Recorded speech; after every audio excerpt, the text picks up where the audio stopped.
I've just gotten back from a 3-week holiday in Europe, and it was my first overseas trip in years. I had an amazing time. I took thousands of photos, and I will show you plenty of those in this video today. And I also made quite a few mistakes along the way. So in this video, I'm going to share the travel photography tips that I wish that I'd learned before I left. So if you're planning a trip soon, you can avoid making the same mistakes that I did. But before we get started, be sure to subscribe to see more great photography content. So the first and most important thing that I learned was to bring less shit. So if you saw my what's in my bag for Europe video, you'll know that I brought probably a bit too much. So I brought 3 cameras, multiple lenses, and after weeks of carrying it all on planes, trains, and taxis, I realized that unless you're traveling for paid work, one camera is enough. I mean, maybe one main camera and like a small point and shoot like a Ricoh GR for when you want to go light. Now for me, I wanted to make this trip a little bit of a tax expense, so I wanted to film some content over there. So I brought the Lumix S9 with the 20-60 to film videos with. And then I also had my Nikon ZF with the 24-120 and the Voigtlander 40-1.2 for photos. And look, I love both of these cameras and the reviews for them will be up soon. But looking back, I could have totally just brought the S9 with the 20-60 and the 28-2.8 and had a perfect little hybrid setup that would have worked really well for video and photo. But of course I didn't do that because I was stuck in the mindset of, well, what if I need this lens for something? That's totally normal. I mean, an overseas holiday is not cheap and you want to make sure that you are prepared to capture everything. But I am here to tell you that that small camera that you think isn't adequate enough will absolutely be fine. Because remember, there is no use bringing the best camera in the world if you hate to carry it around with you and end up leaving it in the hotel room. But as a bonus tip, just in case you do decide that you don't want to listen to any of that advice that I just gave you, and you want to bring a whole bunch of stuff with you, and you're wondering how on earth you're going to get past that pesky 7-kilo airline limit for carry-on luggage, well, my piece of advice to you is to stick all of that camera gear into a backpack. Now, the one that I use is the Lowepro BP 450 AW2. And when I say everything, I mean your laptop, basically everything you want to have on the plane with you, all your valuables and stuff like that. And then stick everything else into your check-in luggage. So what I did was I put like my Craft sling bag into my check-in luggage. And then when I arrived in my location, I would just take some camera gear out of my Lowepro backpack and put it in the sling bag. And yeah, and it worked really well. And the reality of it is that airlines are far less likely to check the weight of a backpack itself.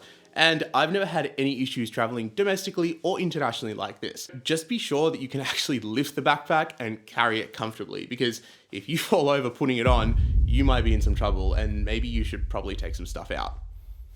Now, for the second tip is plan for anything, not just perfect weather.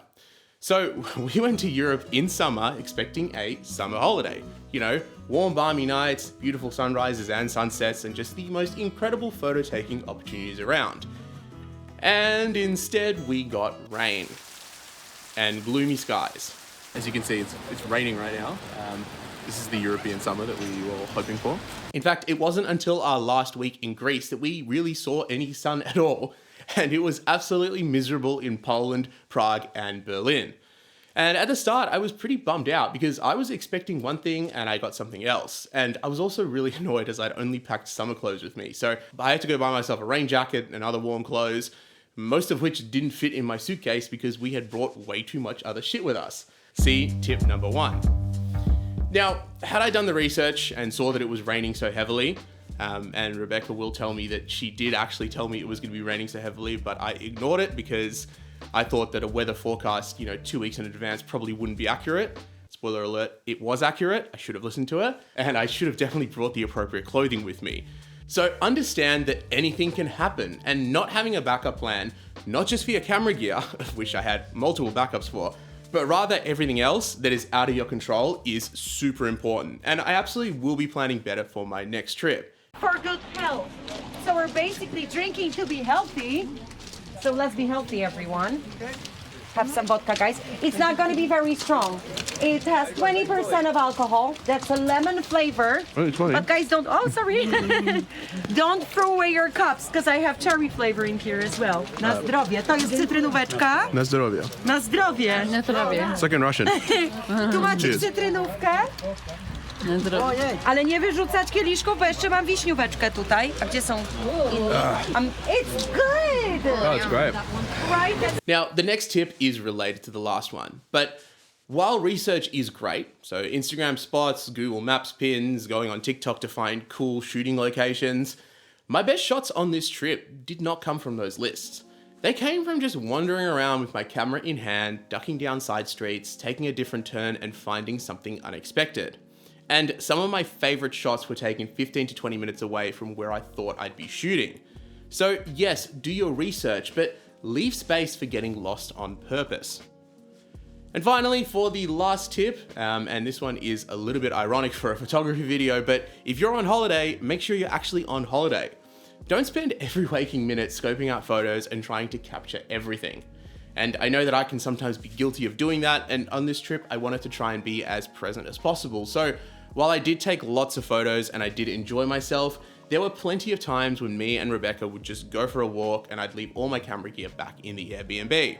Now, this is also where a pocketable camera, like actually pocketable camera, like the Ricoh GR comes in super handy, because it allows you to effectively carry no camera at all, but still have something on hand if you see something interesting.